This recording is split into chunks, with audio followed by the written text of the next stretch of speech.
capsule, on va aborder ensemble la notion de taux de variation instantané et le calcul de la pente d'une droite tangente. Mais en fait, qu'est-ce qu'une droite tangente et particulièrement comment calculer sa pente si on ne sait pas c'est quoi une droite tangente?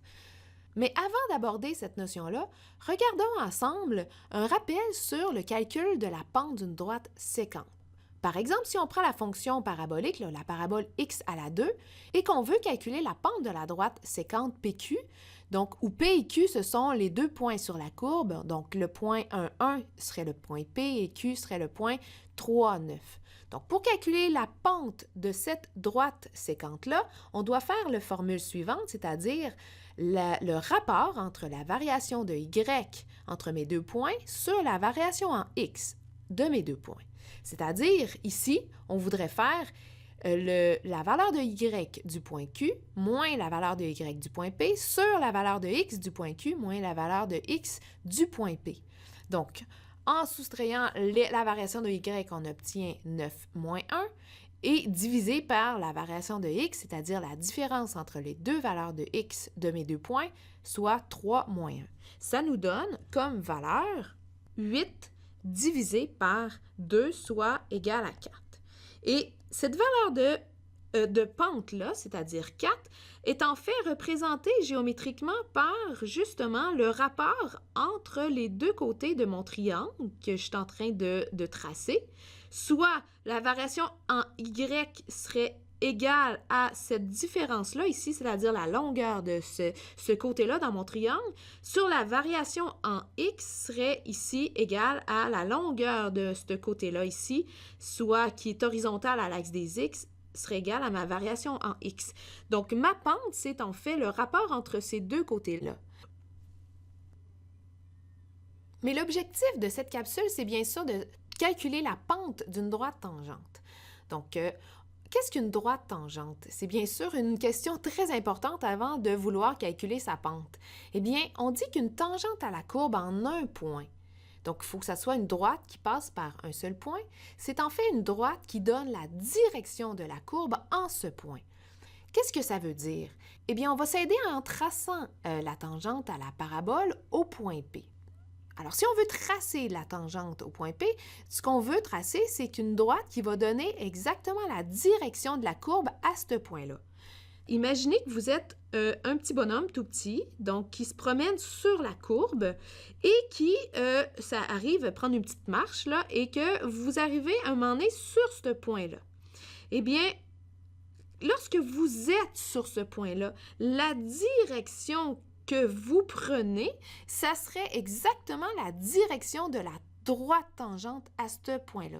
Ce qui implique que la droite tangente, en fait, elle pourrait ressembler à ceci. Donc, vous voyez que votre petit bonhomme prend exactement cette direction-là et c'est ça, la droite tangente. Maintenant, comment faire pour calculer la pente de cette droite tangente? Alors, dans notre graphique, nous avons notre droite tangente qui est en rouge, passant par le point P11, et on a aussi tracé la sécante, passant par le point P toujours, et le point Q que vous voyez qui est de coordonnées 3, 9. Donc, notre objectif, c'est d'estimer la pente de la droite rouge, donc de la droite tangente. Comment on pourrait s'y prendre? Eh bien, imaginons que notre point Q, qui est sur notre courbe parabolique, s'approche de plus en plus près de notre point P11.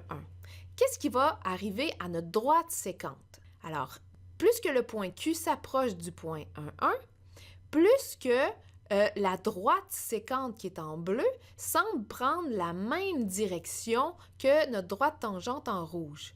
Donc, vous voyez que le point Q va bientôt passer par-dessus le point P et en même temps, notre droite sécante vient de passer par-dessus notre droite tangente. Alors, on pourrait presque dire que lorsque Q est sur le point P, eh bien, notre droite sécante, c'est en fait notre droite tangente. Mais il y a un problème avec cette réflexion-là. Remarquez qu'est-ce qui vient de se passer. En ce moment, notre point Q, qui est de coordonnées 1, 1, est exactement notre point P de coordonnées 1, 1. Et la pente de notre droite sécante, lorsqu'on la calcule, on fait la variation de Y entre P et Q divisée par la variation en X entre P et Q. Bien, là, ici, en ce moment, la variation de y entre P et Q est égale à 1 moins 1, 0, et la variation x, même chose, est égale à 1 moins 1, 0. Le point P et le point Q, c'est le même point. Donc, notre pente de la droite sécante n'existe pas parce qu'on fait en ce moment une division par 0. Et si la pente de la sécante n'existe pas, bien, la sécante n'existe pas non plus. Donc, une sécante ne peut pas devenir une tangente. Ce qu'on fait quand on cherche la pente de la tangente, ce qu'il faut faire, c'est une estimation. On pourrait plus dire en fait que la sécante s'approche de plus en plus près de notre droite tangente lorsque les valeurs de xq s'approchent de plus en plus près de xp. Ça vous fait pas penser à une définition? Oui, ça fait penser à la limite. C'est exactement ce qu'il faut faire pour calculer la pente d'une droite tangente. Je vais remettre le point Q à la place qu'il était précédemment, donc lorsque xq égale à 3. Et on va reprendre notre animation pour observer vers quelle pente est-ce que notre droite sécante tend. Donc, lorsque Q s'approche de P. Donc, observez maintenant la pente de notre droite sécante qui, en ce moment, est dans les 3, quelque chose et diminue toujours lorsque Q s'approche de P. Donc, lorsque XQ s'approche de 1. Donc, vous voyez que plus je m'approche de P, plus la valeur de la pente s'approche de 2, semble s'approcher de 2.